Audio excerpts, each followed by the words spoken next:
Throughout the 29-year-long run of the Jurassic franchise, we have seen a vast amount of unique and interesting dinosaurs. From giants like Mamenchisaurus, Brachiosaurus, and Dreadnoughtus to tiny animals like Compsognathus, there is no shortage of incredible entries into the franchise. But perhaps one of the most iconic animals that the Jurassic franchise introduced people to were the Raptors. For the longest time, dinosaurs have been perceived by general audiences as sluggish and cold-blooded reptiles marching toward their inevitable extinction. Yet, all this changed with Jurassic Park's depiction of velociraptors as not only swift and active predators, but incredibly smart ones too. And ever since those first raptors appeared on screen in 1993, the Jurassic franchise has kept these most iconic of animals on the big screen for every single film, becoming almost as memorable as the Tyrannosaurus Rex that makes up the logo. But, across all 6 movies, perhaps the best raptors in the franchise can be found in Jurassic Park 3. But what about these raptors makes them so much better than all the rest? Why are they nearly universally considered to be the peak of raptors in the Jurassic Park franchise? And is it possible that we might be seeing them again in Jurassic World Dominion? The first thing I would like to discuss in regards to the Jurassic Park 3 raptors is their appearances in the film. Taking a look at all the raptors from the other park films, the Jurassic Park 3 raptors stand out as distinctly different from the rest.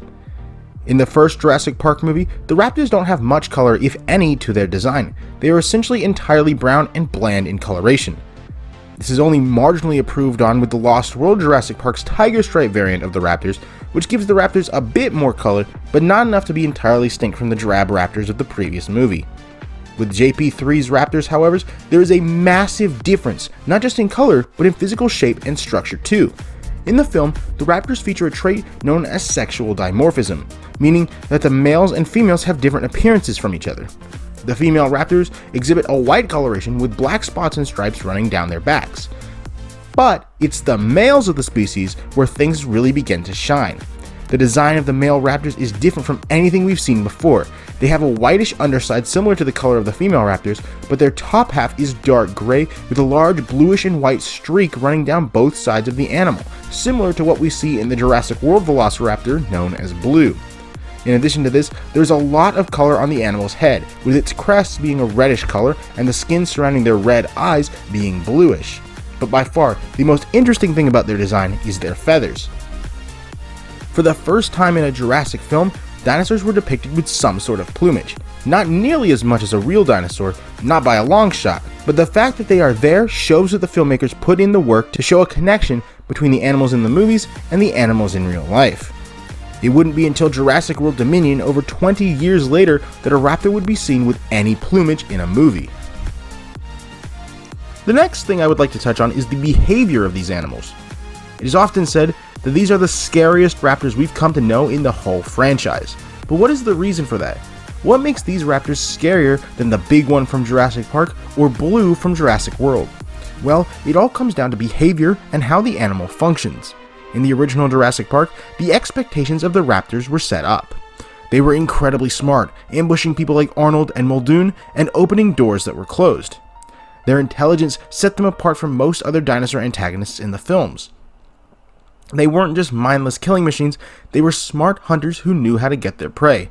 In this aspect, neither the Lost World or Jurassic World lives up to the expectations set up by Jurassic Park. In the Lost World, there are several scenes where the raptors just use brute force to get through objects, even when doing so is not necessary. The only time we see them ambush people is during the long grass scene, but it is not hard to tell that these raptors are a serious downgrade when it comes to how scary and intelligent these animals are. The same can be said for Jurassic World's raptors. They are presented as dangerous animals, but only for a few minutes of film are they actually truly antagonistic to the main cast. And as soon as that sequence is over, they actually switch to the side of the main characters. The only raptors we've seen that actually live up to the standards set by the original Jurassic Park raptors are those from Jurassic Park 3, and in many aspects, they exceed them. The best example of this is the scene with Udesky. Udesky is lying on the ground motionless, while the cast is up in the trees. Upon seeing him move, Amanda Kirby attempts to go and help him, only for the raptors to spring into action and attack her. This was a trap set by the raptors with the expressed purpose of luring the characters out of the trees where they could then kill them. This kind of intelligence and forward thinking to allow a character to live just on the chance that more characters would come to his aid only to kill them too is absolutely terrifying and shows the true extent of the terror these raptors can convey.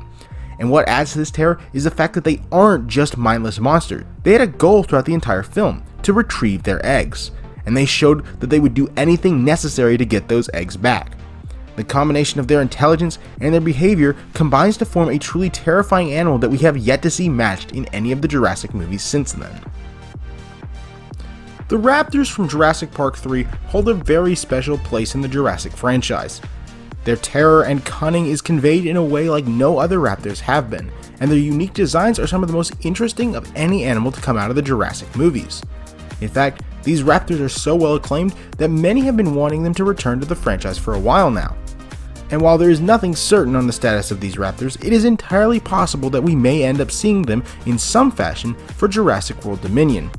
Currently, there are only 2 velociraptors confirmed for the movie, Blue and her baby, Beta.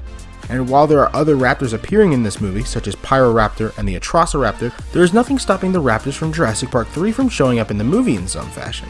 Only time can say for certain. Anyways, I'd love to hear your thoughts on the Jurassic Park 3 raptors. Do you think they are some of the coolest raptors in the franchise, or do you prefer a different variety? Make sure to put your answers in the comments below. And if you have any suggestions for videos you'd like to see in the future, make sure to send them my way. And with that, I've been the Primal Earth. Thank you guys for watching, and if you like what you saw, make sure to leave a like and subscribe to the channel. Thanks, and have a great day.